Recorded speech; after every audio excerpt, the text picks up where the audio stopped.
여러분은 돈과 어떤 관계를 맺고 계신가요?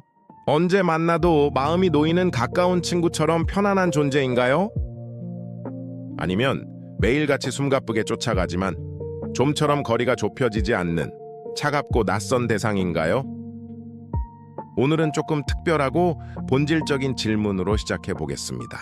우리는 돈을 벌기 위해 매일 아침 눈을 뜨고 출근 지옥을 견디며 인생에서 가장 찬란하고 귀한 시간과 에너지를 기꺼이 쏟아붓습니다. 하지만 정작 그토록 간절히 원하는 돈이라는 존재와 조용히 마주 앉아 진지하게 대화를 나눠본 적은 있습니까? 도대체 너는 누구니? 라고 물어본 적은 거의 없으실 겁니다.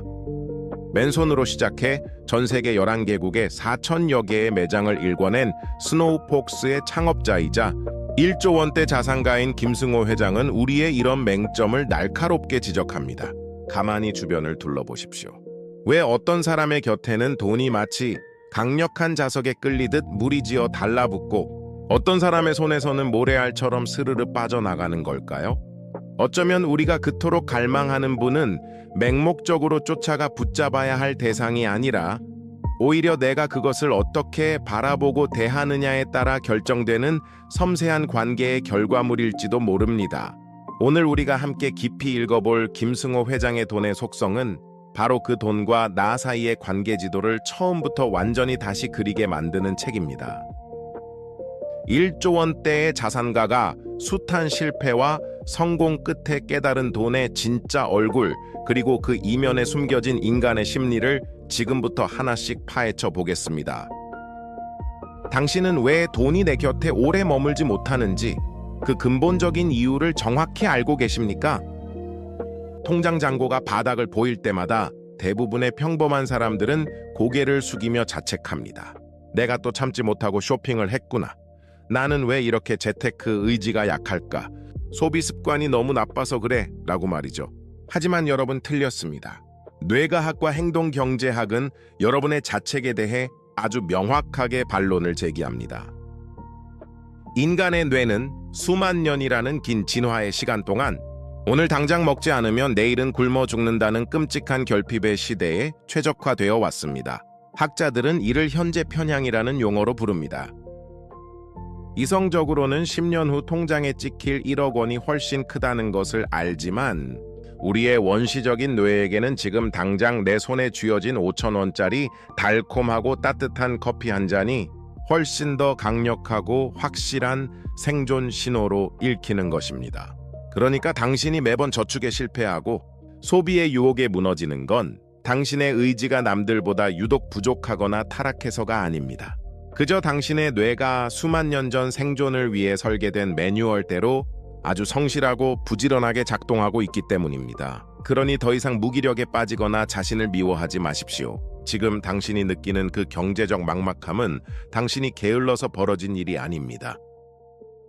애초부터 틀린 지도를 손에 쥐고 그 누구보다 열심히 뛰었기 때문에 울리는 나침반의 붉은 경보 신호일 뿐입니다. 지도가 애초에 틀렸다면 발에 피가 나도록 더 빨리 뛰는 것이 능사가 아닙니다. 당장 멈춰 서서 지도를 올바른 것으로 바꿔야만 합니다. 이제 여러분의 낡은 지도를 찢어버리고 새로운 프레임을 장착해 드릴 시간입니다. 김승호 회장이 말하는 부의 가장 핵심적인 철학은 아주 간결하고도 충격적입니다. 돈은 인격체다. 이 짧은 문장을 들은 사람들의 반응은 보통 두 갈래로 극명하게 나뉩니다.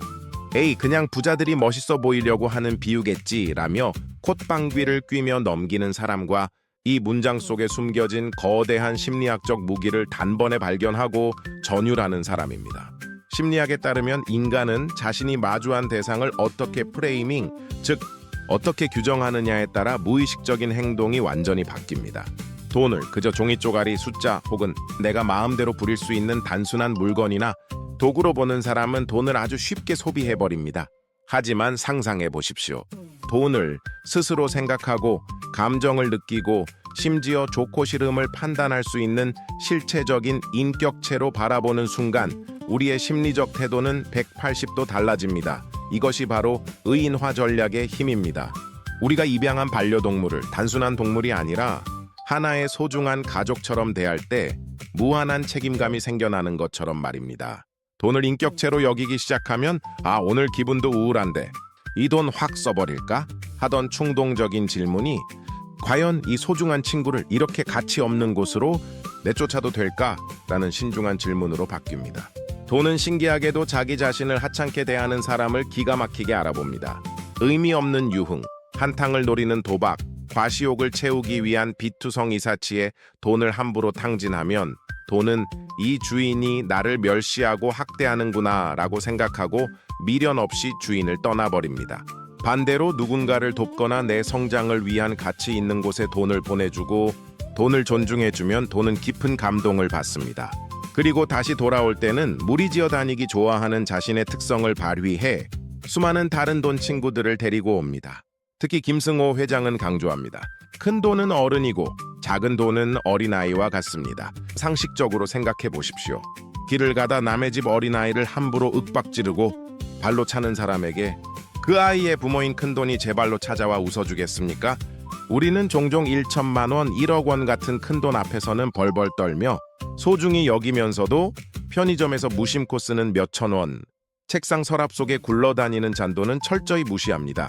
행동경제학자 댄 에리얼리는 인간이 작은 행동에서 형성된 자기 이미지를 결국 큰 행동으로까지 무의식적으로 확장해 나간다는 일관성 원리를 과학적으로 증명했습니다. 잔돈을 구겨넣고 함부로 낭비하는 행위는 내 뇌의 무의식 속에 나는 돈이라는 존재 자체를 전혀 소중히 여기지 않는 사람이다 라는 파괴적인 프로그래밍을 매일매일 심는 것과 똑같습니다. 오늘 당장 지갑 속에서 구겨진 지폐들을 꺼내어 앞뒤 방향을 맞춰 바르게 펴서 보관하십시오. 굴러다니는 동전을 모아 깨끗한 저금통에 모아두십시오. 이것은 그저 방 청소나 단순한 정돈이 아닙니다. 당신의 경제적 정체성을 가난한 자에서 부자의 마인드셋으로 완벽하게 리셋하는 위대하고 거룩한 첫 의식입니다. 돈을 인격체로 대할 준비가 되셨다면 이제 돈이 가진 거대한 물리적 성질을 이해해야 합니다. 김승호 회장은 돈의 속성을 우주의 법칙인 중력에 비유합니다. 자, 퀴즈를 하나 내보겠습니다. 땡전 한 푼 없는 영원에서 1억 원을 악착같이 모으는 것과 이미 100억 원을 가진 사람이 1억 원을 더 버는 것 중 어느 쪽이 훨씬 더 빠르고 쉬울까요?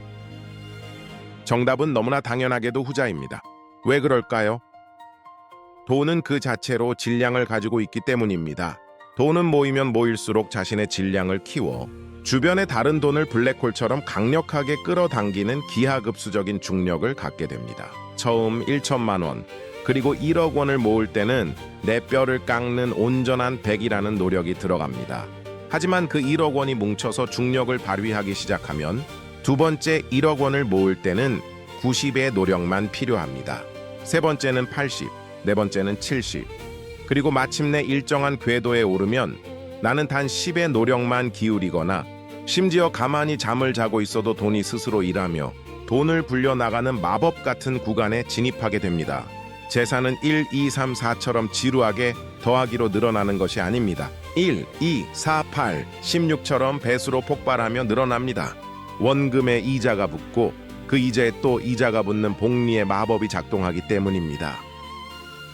여기서 성공과 실패를 가르는 결정적인 능력이 등장합니다. 바로 스탠퍼드 대학의 월터 미셸 교수가 평생을 바쳐 연구하고 강조한 만족 지연 능력입니다. 눈앞에 놓인 마시멜로를 당장 입에 털어 넣지 않고 15분을 꾹 견뎌낸 아이가 훗날 사회적으로 크게 성공했듯 내가 모은 작은 종잣돈이 거대한 중력을 가질 때까지 수많은 소비의 유혹을 독하게 견뎌내는 사람만이 부의 궤도에 안착할 수 있습니다. 그리고 이 만족 지연을 가장 흉악하게 파괴하는 적폐가 바로 여러분 지갑 속에 있는 신용카드입니다. 신용카드는 미래에 내가 벌어야 할 소득을 무단으로 당겨 써서 돈이 불어날 수 있는 복리의 씨앗을 미리 갉아먹는 행위입니다. 진심으로 부자가 되고 싶다면 펌프의 마중물이 될 첫 1억 원을 모으겠다는 목표를 눈에 가장 잘 띄는 책상 앞에 크게 적어두고 당장 신용카드부터 가위로 미련 없이 잘라버려야 합니다. 캐시플로우, 즉 현금 흐름에 있어서 자본가들이 뼈에 새기는 아주 중요한 원리가 있습니다. 일정하게 들어오는 돈이 불규칙하게 들어오는 큰 돈보다 압도적으로 강하다. 우리는 흔히 한 번에 수천만 원, 수억 원을 버는 대박을 꿈꿉니다. 하지만 냉정하게 보면 한 달에 100만 원씩 규칙적으로 버는 사람의 돈이 1년에 어쩌다 한 번 1000만 원을 버는 사람의 돈보다 질적으로 훨씬 우수하고 힘이 셉니다. 왜 그럴까요? 신경과학이 그 이유를 증명합니다. 매달 규칙적으로 들어오는 수입은 우리 뇌를 극도의 안정 상태로 유지시켜줍니다. 그 안정감 위에서 비로소 장기적이고 이성적인 자산 운용 계획을 세울 수 있게 됩니다. 반면 갑작스럽고 불확실한 큰 보상이 한꺼번에 떨어지면 뇌의 도파민 보상 회로가 비정상적으로 과활성화됩니다. 이성이 아닌 충동이 운전대를 잡게 되고 그 결과는 대부분 통제되지 않는 탕진으로 끝납니다. 김승호 회장은 규칙적인 돈을 조직화된 돈이라고 부릅니다. 아무리 숫자가 많은 오합지졸 군중이라도 방패를 들고 명령 체계 아래에 일사불란하게 움직이는 소수의 정예 경찰을 결코 뚫지 못합니다. 돈도 마찬가지입니다. 폭우처럼 한꺼번에 쏟아진 비는 땅을 파이고 흙을 쓸어가 버립니다. 하지만 일정하게 솔솔 내리는 가랑비는 메마른 땅을 천천히 적시고 농작물을 풍성하게 길러냅니다. 큰 돈을 한 번에 버는 것보다 작더라도 매달 꼬박꼬박 들어오는 돈의 흐름을 만드는 것, 그것이 자본가들이 가장 먼저 설계하는 것입니다. 로또 복권 당첨자의 70%가 불과 몇 년 안에 다시 끔찍한 파산과 빈곤의 늪으로 추락하는 이유를 아십니까? 그 돈에 땀과 눈물에 심리적 무게가 전혀 없기 때문입니다. 내가 밤잠을 설치고 모욕을 견디며 고생해서 번 돈의 무게가 100kg이라면 복권 당첨이나 부모의 유산, 갑작스러운 부동산 폭등으로 얻은 공짜 돈은 1kg의 무게도 되지 않아 작은 바람에도 깃털처럼 가볍게 날아가 버립니다. 우리가 정당한 땀방울로 악착같이 모은 돈에는 내가 어떻게 번 돈인데 이 돈을 잃으면 다시 그 지옥 같은 고생을 해야 한다라는 인간의 본능적인 손실회피 편향이 맹렬하게 작동하여 외부의 사기나 유혹으로부터 내 자산을 철통같이 지켜주는 강력한 방어막이 되어줍니다. 성공한 자본가의 거대한 부 밑바닥에는 수많은 사람의 눈물과 슬픔, 고생이 날카로운 가시처럼 촘촘히 깔려 있습니다. 돈이 가진 이 서늘한 가시의 존재를 이해하고 돈을 다독여주지 않으면 어느 순간 그 가시가 내 몸을 깊숙이 찌르고 내 자산을 공중으로 흩어지게 만듭니다. 그리고 반드시 명심하십시오. 공공시설의 기물, 회사의 공금, 친구들끼리 모은 회비, 이른바 남의 돈을 함부로 대하는 태도는 결국 내 돈을 대하는 태도에 민낯입니다.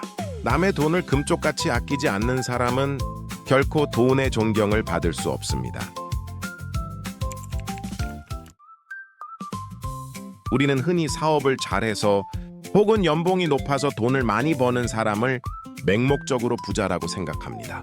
하지만 장기적이고 단단한 부자가 되기 위해서는 각기 완전히 다른 4가지 능력을 두루 갖춰야 합니다. 첫째, 돈을 버는 능력입니다.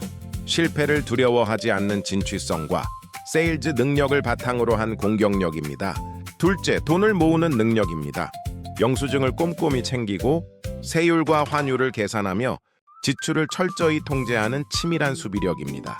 셋째, 돈을 유지하는 능력입니다. 물가 상승이라는 인플레이션 도둑으로부터 자산을 지키고 거시경제를 통찰하여 리스크를 관리하는 관리력입니다. 넷째, 가장 위대한 능력은 돈을 쓰는 능력입니다. 자신을 과시하는 의미 없는 사치가 아니라 타인을 돕고 자신을 지적으로 고양시키는 곳에 돈을 보내주는 우아한 품격입니다. 축구 경기에서 공격수 한 명만 피땀을 흘리며 뛴다고 우승컵을 들 수 없듯 아무리 돈을 폭포수처럼 벌어도 모으고 유지하는 능력이 없으면 그 부의 모래성은 파도 한 번에 허무하게 무너져 내립니다. 지금 이 4가지 중 어떤 능력이 가장 뼈아프게 부족하십니까? 혹시 돈을 버는 얄팍한 기술에만 매몰되어 새는 독에 물을 붓고 있지는 않습니까? 이 거대한 4가지 능력을 기르기 위해 당장 내일 아침부터 실천해야 할 사소하지만 위대한 습관들이 있습니다. 아침에 눈을 뜨자마자 크게 기지개를 켜며 세상의 기운을 받아들이고 활력을 찾으십시오. 그리고 자신이 방금까지 덮고 잔 이불을 호텔 침구처럼 단정히 정리하십시오. 이는 혼돈의 하루 속에서 내가 내 삶의 첫 단추를 스스로 통제한다는 리더의 선언입니다. 공복에 시원한 물 한 잔으로 몸의 세포를 깨우고 일정한 시간에 자고 일어나는 규칙성이 여러분의 품행을 바꿉니다. 또한 소득이 조금 늘었다고 승진을 했다고 씀씀이를 비례해서 펑펑 늘리지 마십시오. 나와 비슷한 소득 수준을 가진 사람들의 평균 소비 금액에서 딱 4분의 1, 즉 25% 수준으로만 생활하는 쿼터 법칙을 몸에 익혀야 합니다. 이 법칙만이 예기치 못한 위기가 닥쳤을 때 나를 지켜줄 경제적 안전망을 만들어줍니다. 가장 시급한 것은 현대판 노예제도인 금융문맹으로부터의 탈출입니다. 글을 모르는 까막눈보다 자본주의 사회에서 금융용어를 모르는 것이 생존의 수백 배 더 치명적입니다. 한국은행이 발간한 경제금융용어 700선을 당장 다운로드해 기준금리, 테이퍼링, 기업 공개 같은 최소한의 무기를 장착하십시오. 그리고 주식을 단순한 투기나 도박장이 아닌 내가 흠모하고 관심 있는 세계 1등 기업의 동업자가 된다는 마음으로 소유하십시오. 내가 잠든 시간에도 자본이 나를 위해 쉬지 않고 땀 흘려 일하게 만들어야 합니다. 김승호 회장이 스스로 정립한 진정한 부자의 기준은 숫자로 100억, 1000억이 찍힌 통장이 아닙니다. 진정한 부자는 더 이상 남의 눈치를 보며 돈을 벌지 않아도 되는 강력한 욕망 억제 능력을 갖춘 사람입니다. 욕망을 완벽히 통제하고 삶의 주도권을 되찾을 때 비로소 우리는 진짜 부자가 됩니다. 진정한 부자란 먹고 살기 위해 내 소중한 시간을 어쩔 수 없이 내다 팔지 않아도 되는 자유를 가진 사람입니다. 내가 하고 싶은 일을 마음껏 할 수 있는 물리적 자유보다 더 눈부신 것은 내 영혼이 부당하게 하기 싫은 일을 요구받았을 때 미련 없이 당당하게 아니오라고 거절할 수 있는 절대적 자유입니다. 오늘 이 영상이 끝난 뒤 조용히 여러분의 지갑을 열어보십시오. 그리고 그 속에 웅크려 있는 소중한 인격체에게 따뜻하고 정중하게 인사를 건네보시는 건 어떨까요? 그동안 너를 함부로 대해서 정말 미안했다. 앞으로는 내가 너를 귀하게 대접해줄게. 여러분이 걸어갈 그 눈부시고 위대한 경제적 독립의 길을 온 마음을 다해 뜨겁게 응원합니다.